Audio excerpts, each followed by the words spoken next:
porque quem estava por trás de Moisés era o poder de Deus. Quem estava por trás de Faraó e os magos eram Satanás. Né? E por isso que ele não pôde prevalecer, porque o Senhor libertou o seu povo do Egito.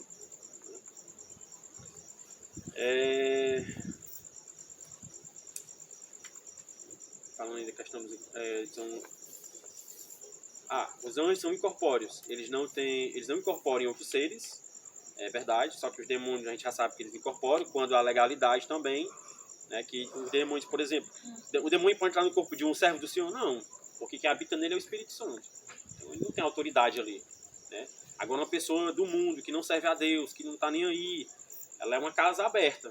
Né? Na hora que Satanás vê entrar, já era. Né?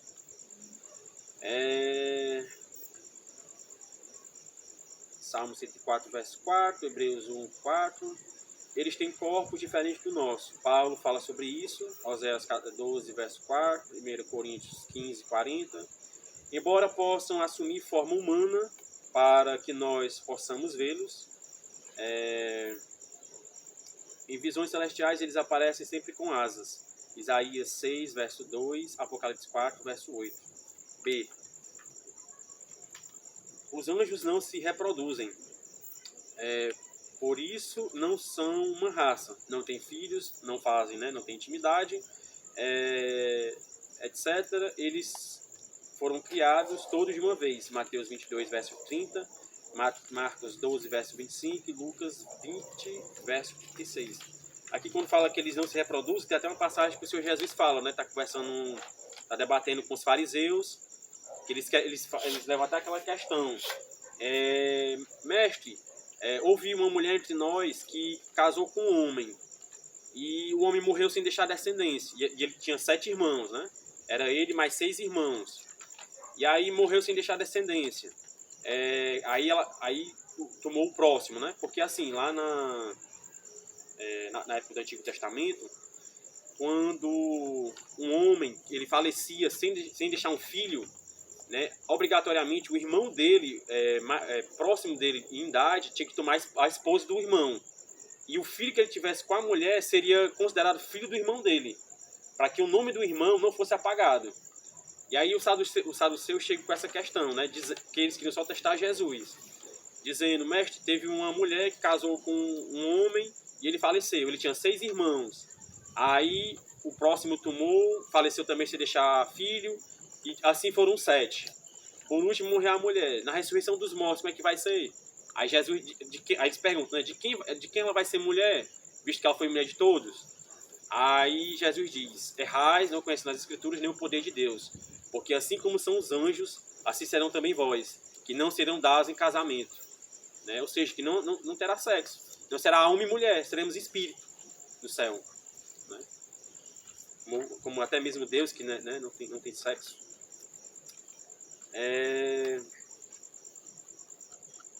C. Eles têm características pessoais, isto é, têm inteligência, vontade, mas não são humanos. Apocalipse 22, verso 8 ao 9, Jó capítulo 4, verso 18. D. Eles não são eternos, porque, como eu já disse, né, foram criados. Jeremias 10, verso 16, Isaías 42, verso 5, Hebreus 2, verso 5. 2. As características dos anjos. A. Eles são obedientes, não questionam as ordens de Deus, nem vacilam em cumpri-las. Salmo 103, verso 20 ao 21. Números 22, verso 22. Mateus 28, verso 2. E capítulo 26, verso 53. B. Eles são reverentes à soberania do Senhor. Hebreus 1, 6. C. Eles são sábios e santos. 2 Samuel 14, 17. Apocalipse 14, verso 10. D. Eles são numerosos em milhares, como diz lá em Apocalipse, né, que são milhares de milhares, milhões de milhões. Jó, capítulo 25, verso 3, Hebreus 12, verso 22. 3. As tarefas dos anjos, né? Eles vivem para servir a Deus. Hebreus 1, verso 14. A. Pronunciam as ordens do Senhor, Gênesis 3, verso 24. Números 22, verso 22 ao 27. Mateus 13, verso 39. C. São mensageiros de Deus, Mateus 2, verso 13, Atos 27, verso 23, capítulo 7, verso 53, Gálatas capítulo 3, verso 19. C. Eles levam as orações dos santos até o trono de Deus. E não só levam as orações dos santos ao trono de Deus, como também trazem resposta, né? Como Daniel, que estava orando e orou e jejuou por 21 dias, e até que chegou o anjo com a resposta, né? E ele disse: desde o primeiro dia que te humilhaste para buscar a Deus, para buscar entendimento sobre essa questão, o Senhor me enviou a ti. Só que o príncipe da Pérsia me impediu de vir até a ti. Até que Miguel veio para guerrear, e aí então eu pude passar e trazer a mensagem. Ou seja, eles também trazem a resposta, né?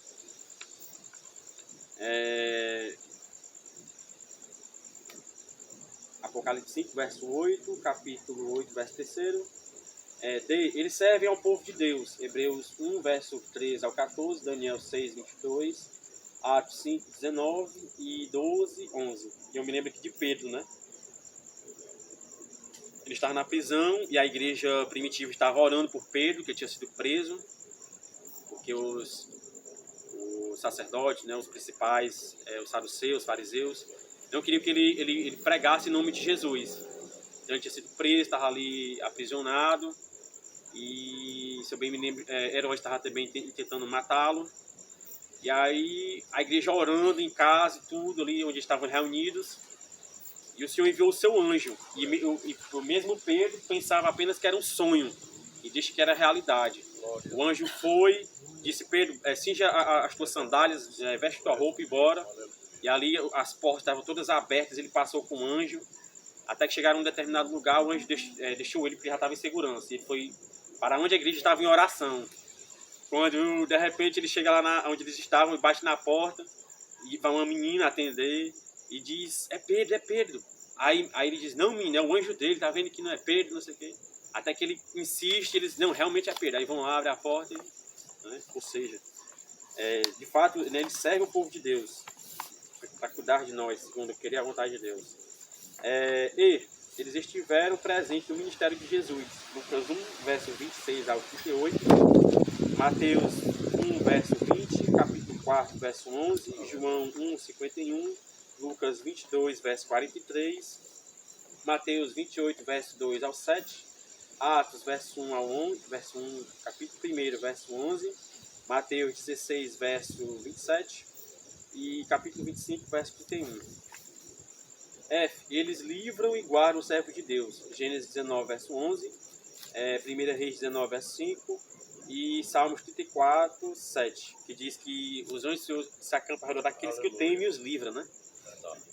E também aqui quando fala que livra e guarda o servo de Deus, a gente lembra também de Ló. E ele estava, né, devido à sua carnalidade, quando se separou de Abraão, ao invés de buscar a Deus para onde ele devia ir, ele simplesmente viu as campinas, pronto, é para lá que eu vou. Tá tudo bem, tá tudo dando certo para lá, ali é só deserto, né?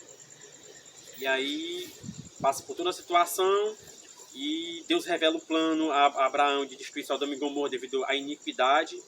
E Abraão começa a interceder e o Senhor envia os anjos para livrar, né, Ló e a família de perecerem com naquela destruição. E aí diz: vai, não olhe para trás. Mas infelizmente a mulher de Ló não obedece, olha para trás e morre convertida em estado de sal, porque a face do Senhor estava sobre aquele lugar, né, em glória. E outra coisa que a gente aprende aqui nessa questão, né, que a gente diz que Abraão, Ló, ele olhou, né, para os dois lados, viu a campina verde, nem perguntou a Deus para onde devia ir, e foi. E aí ele disse: não vou para ali porque ali é só deserto. Mas não importa onde nós estivermos, se nós estivermos com Deus, a gente vai prosperar. Não é o lugar onde você está, é com quem você está. E é melhor estar com Deus no deserto do que com Satanás no paraíso. Né? Então, Abraão entendeu isso, que o que fazia ele prosperar não era o cenário favorável, era estar com Deus.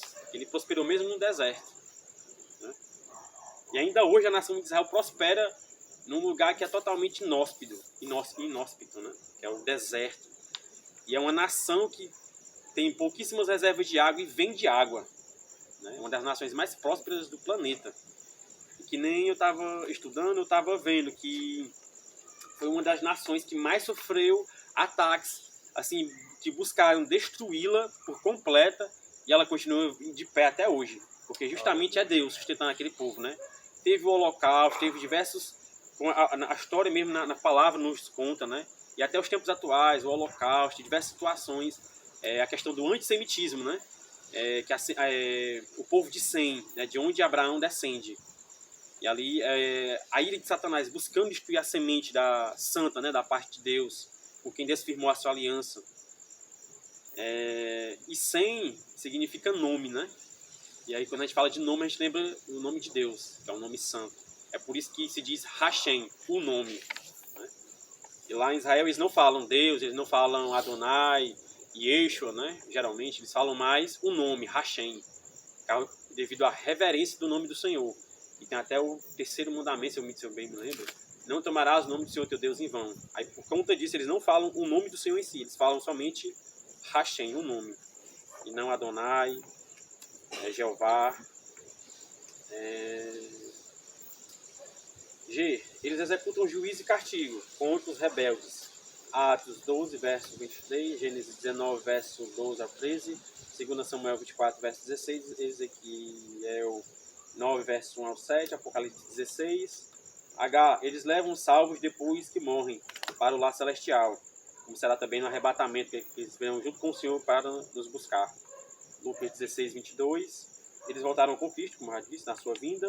1 Tessalonicenses 4, 16. Mateus 24, verso 31. E capítulo 13, verso 39 a 40 e os 50. Eles desejam pregar o Evangelho. 1 Pedro, capítulo 1, verso 12.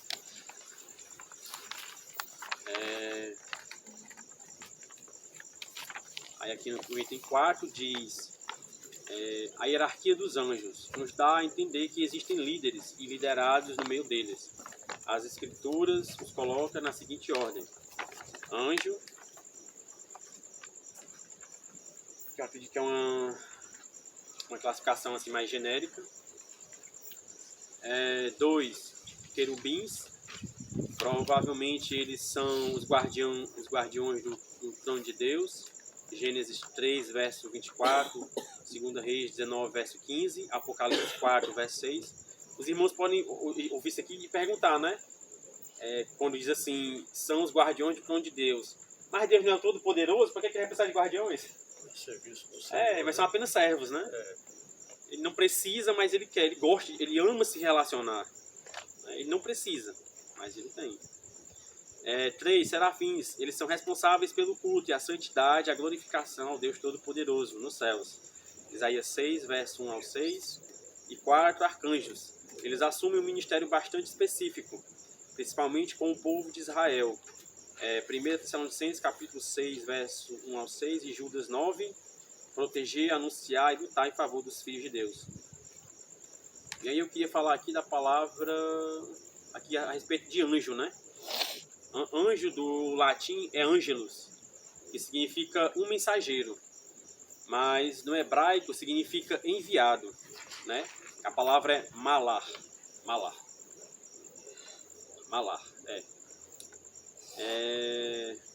Eu coloquei aqui algumas referências bíblicas: Hebreus 1, verso 14, Mateus 18, verso 10, Salmos 91, verso 10 e 11, 1 Pedro 3, verso 22, Hebreus 13, verso 2, Gênesis 18, de 1 ao 5.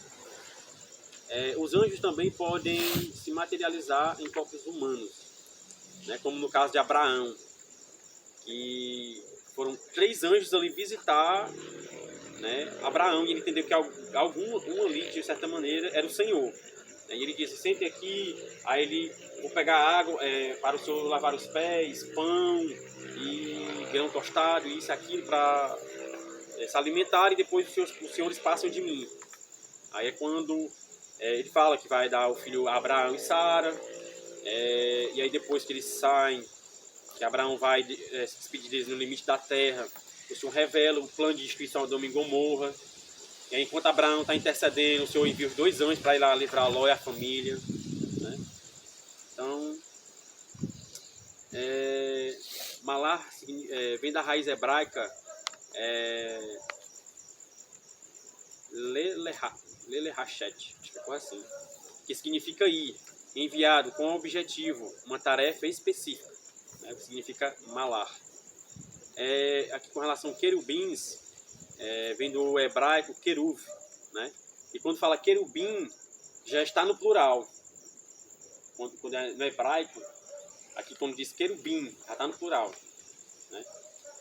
E o singular no original hebraico é queruv, né? Também é o querubim, que significa abençoar, louvar e adorar. Ezequiel 10, verso 14. Eu quero isso. 5. Os nomes dos anjos na Bíblia. A palavra de Deus registra apenas 2 nomes de anjos. Miguel, é o arcanjo de Deus, Judas 9. Príncipe do povo de Israel, Daniel 10, verso 21. Eu também coloquei o verso 5 e 6. E capítulo 12, verso 1. E 2, Gabriel. Pode ser classificado como outro arcanjo. Lucas 1, verso 22, Daniel 9, verso 21.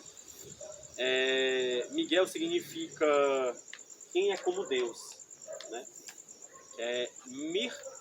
Mihael, né? Mihael, quem é como Deus. E aí fica assim bem interessante porque Satanás quis ser igual a Deus, né? E aí o Senhor abateu até os infernos, né? E quando o Senhor colocou para guerrear com Satanás no céu, antes do Senhor vomitar ele lá de cima, ele coloca Miguel, que justamente significa quem é como Deus, né? Que Satanás não queria ser como Deus, aí o nome de que combateu Satanás foi quem é como Deus.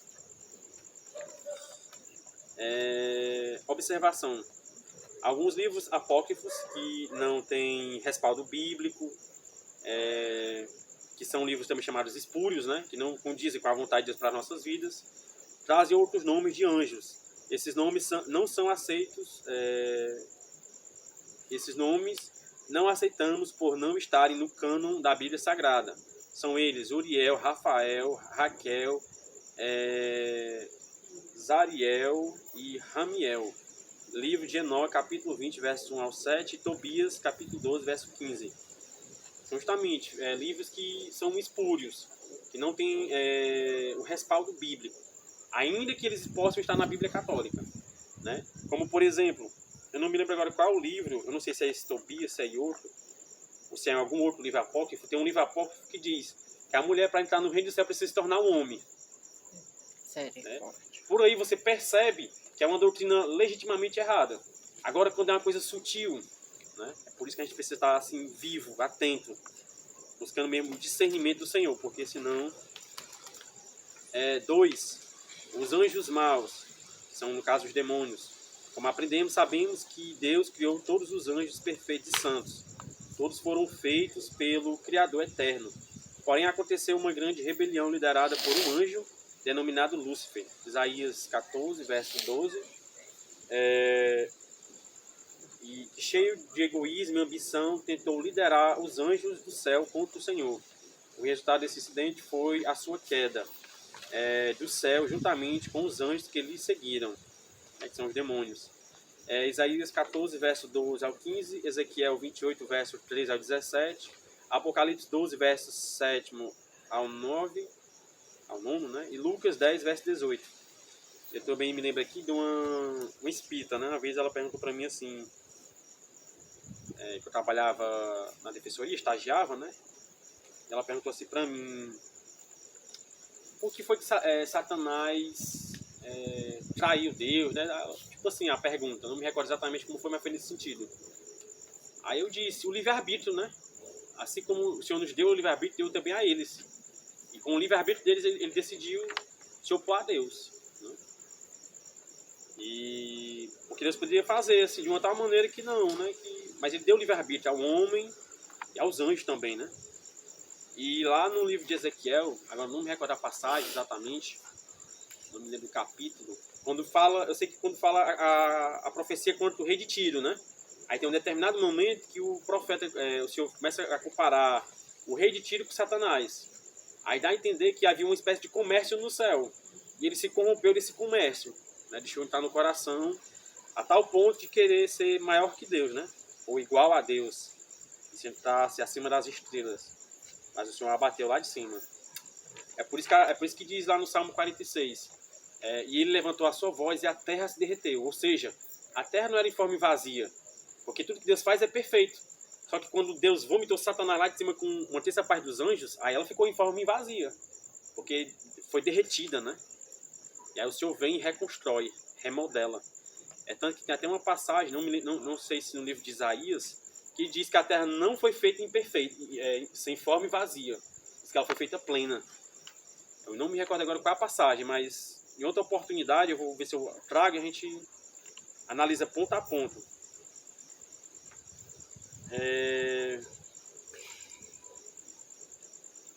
Classificação dos anjos maus. Eles são classificados em 2 grupos. Os anjos maus, que estão aprisionados em cadeias eternas, não havendo por parte desses nenhum contato com seres humanos. Judas 6, 2 Pedro 2, 4, Apocalipse 9, versos 14 ao 15. Provavelmente alguns desses serão soltos para atormentar os homens nos últimos dias da tribulação. 1 Coríntios 6, verso 3. E que vai ser terrível, né, quando esses anjos forem libertos. Vão atormentar os homens, não sei se 3 meses, 5 meses, né? Não me recordo agora exatamente o período. B. Os anjos que estão soltos, liderados por Satanás, que é o príncipe das trevas. Esses anjos maus são conhecidos também como demônios ou espíritos imundos. Apocalipse 12, verso 7, Mateus 25, verso 41, Apocalipse 16, verso 13 ao 14 e Lucas 6, verso 18. Quando diz aqui, né, os anjos que estão soltos, liderados por Satanás. Eles estão atuando em todos os lugares. Eu também me lembro de uma... Não sei se ela é pastora, se ela é missionária, não me lembro o que ela é, assim. Acho que é Sara Sheva, coisa assim o nome dela. Ela tava dizendo que... Falando com relação às portas, né? As portas espirituais, que é justamente as saídas da vida, né? Ela dizendo que ela é uma mulher crente e tal, mas ela não pode ouvir Beethoven, porque é uma influência maligna ali, né? E aí ela começa a traçar vários pontos, mostrando que são as portas da nossa alma. E se a gente não guardar a visão, o ouvido, o falar, o tato, né, o olfato, nós somos influenciados. Ela diz, pode ser a mulher mais crente, mais firme, mais temente ao Senhor, mas se começar a deixar entrar no ouvido dela Beethoven ou qualquer tipo de cântico que não vem da parte de Deus, há uma como é que eu posso dizer?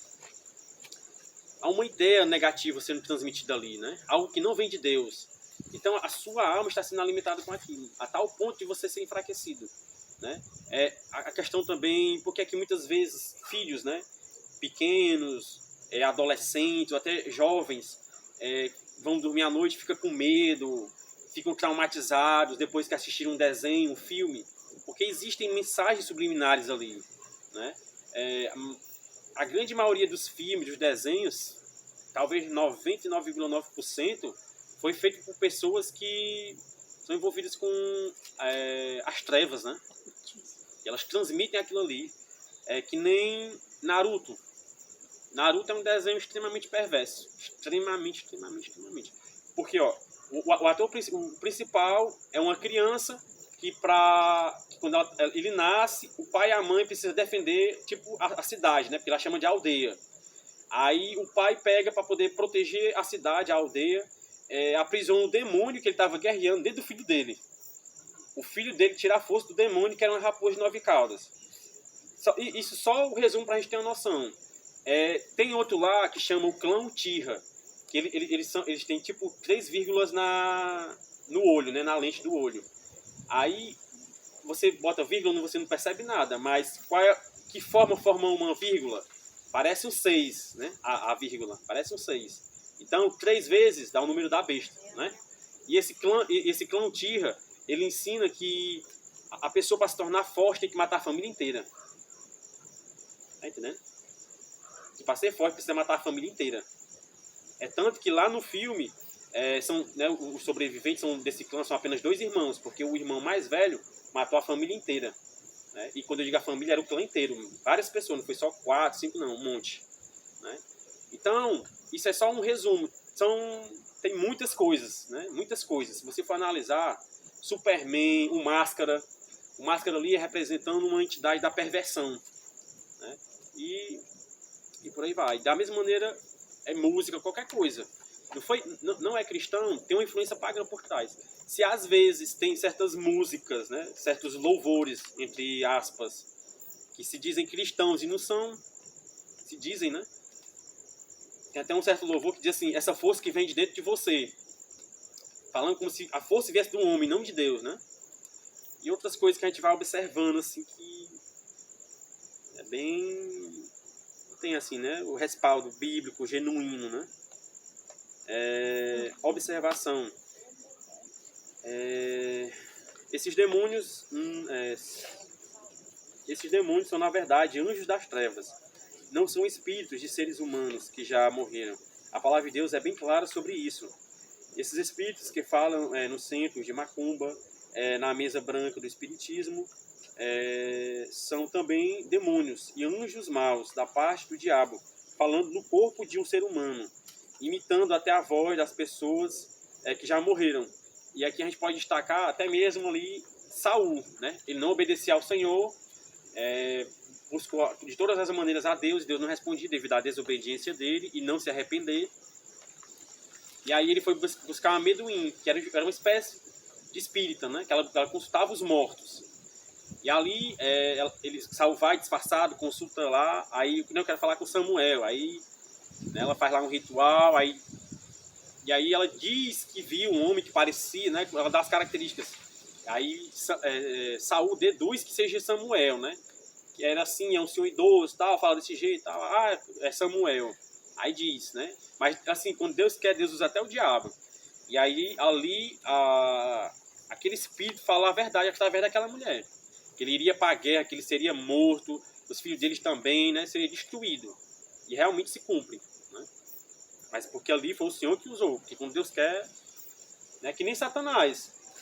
Quando se apresentou diante do Senhor e o Senhor disse assim, tu conhece meu servo Jó?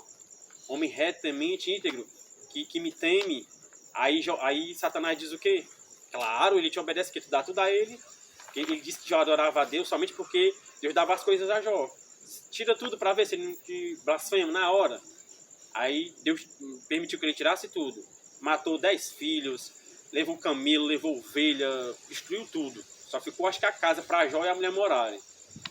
E aí ainda usou até a própria mulher de Jó, que disse, amaldiçoa esse Deus e morre, né? E antes disso, teve a questão da chaga, né? Que ele foi, aí Deus permitiu, aí depois ele foi de novo, aí o Senhor disse, viu, meu servo ainda permanece fiel, dente por dente, pele por pele, eu me dará tudo que tem pela sua vida. Aí depois toca, só não tira a vida. Aí ele toca que Jó fica chagado, da cabeça até a planta dos pés. E fica se rapando com caco de telha, né? Pois é, ou seja, Deus usou ali Satanás, né? Mas tudo para humilhar Satanás, para que o nome de Deus fosse glorificado e para que Jó fosse conduzido para mais perto de Deus. É tanto que no final do livro, né, do livro lá no capítulo 42 diz, antes eu te conhecia de ouvir falar, hoje os meus olhos te veem, né? E Deus foi tão maravilhoso que restituiu, né? No caso ele teve 20 filhos, né? Porque falecidos, mas ele tinha 10, e aí agora tinha mais 10 que Deus deu, né? E diz que as 3 filhas de Jó eram as mais belas, Gemima, Kes e Queren-Apuk. Né? Naquela geração não havia mulheres mais belas que aquela, né? E Deus deu tudo em dobro, né? Os camelos, dos bois, do jumento e tudo. Aí aqui continua dizendo. 2. A tarefa dos anjos maus. Eles são desobedientes e operam toda sorte de maldade contra os homens. João 10:10. Que diz, né? O ladrão veio senão para roubar, matar e destruir. Só que, assim, na literalidade, quando fala do ladrão, fala dos falsos profetas. E aí, claro, por analogia, você aplica também a Satanás, porque ele também executa essa atividade, né? De roubar, matar e destruir. Ele se opõe aos propósitos de Deus. Zacarias 3, verso 1, Daniel 10, verso 12 ao 13. Eles executam as ordens de Satanás. Efésios 6, verso 12. Apocalipse 7, verso 12. C. Afligem o povo de Deus, 2 Coríntios 12, verso 7, Lucas 13, verso 16 e Jó, capítulo 1, verso 1 a 8. D. Atrapalha o império e servo de Deus, 1 Tessalonicenses 2, 18. E. Oprimem e perturbam os homens sem Deus, Lucas 9, verso 37 ao 45, capítulo 8, verso 26 ao 39, e Marcos, capítulo 16, verso 17. 3. O destino final dos anjos maus. O mesmo destino de Satanás será também o destino dos anjos maus, que são os demônios, ou espíritos imundos, que o seguem.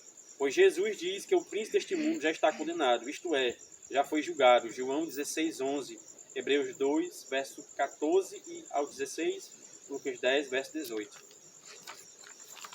A. Alguns serão julgados pela igreja. 1 Coríntios 6, verso 3, 2 Pedro 2, 4 e Judas 6. B. Os que estão livres juntamente com Satanás, tentando a humanidade, serão lançados no fogo eterno para sempre. Mateus 25, verso 41. Apocalipse 20, verso 2 ao 3. E capítulo 20, verso 10. Capítulo 20, verso 14. Nunca mais tentarão os homens. Na eternidade não haverá tentação, nem choro, nem dor. Oh, Senhor meu Deus. Que bênção. Observação, glória a Deus. Hoje Jesus nos manda libertar os opressos do diabo. Libertamos em nome de Jesus. Marcos 16, verso 17. Atos 16, verso 18. Mateus 10, verso 8. E quanto aos servos de Cristo, o inimigo não pode tocar em nós, por causa do sangue de Jesus. 1 João 5, 18. Eu também me lembro de uma vez que eu estava lá em casa, quando eu estava enfermo, né? Eu até falei isso aqui já. E eu estava enfermo, muito doente, muito mal. Estava mesmo nas últimas, só o couro e o osso. E entrou aquela... Eu não posso dizer a forma porque eu não vi, né? Mas aquela presença, com certeza era um demônio ali. Se não, talvez até a morte, né? E entrou ali em casa e pegou assim no meu coração, assim, que eu sentia aquela mão negra assim. E ele apertava. E eu em cima da rede, né? E tortei os braços, as pernas, a boca, assim. E eu, se eu bem me lembro, acho que foi só em pensamento, eu dizendo pra Deus, né? Eu não tava nem pedindo pra Deus... tava pedindo só pra Deus me salvar. Eu disse assim pra Deus... Pedi perdão pelos meus pecados, né? Me lembrei muito de Jesus na cruz, assim. E aí eu pedi perdão pelos meus pecados e disse, né? Que Deus me perdoasse, que não deixasse eu perecer, ir pro inferno. E aí eu dizia, né? Está consumado, é o fim.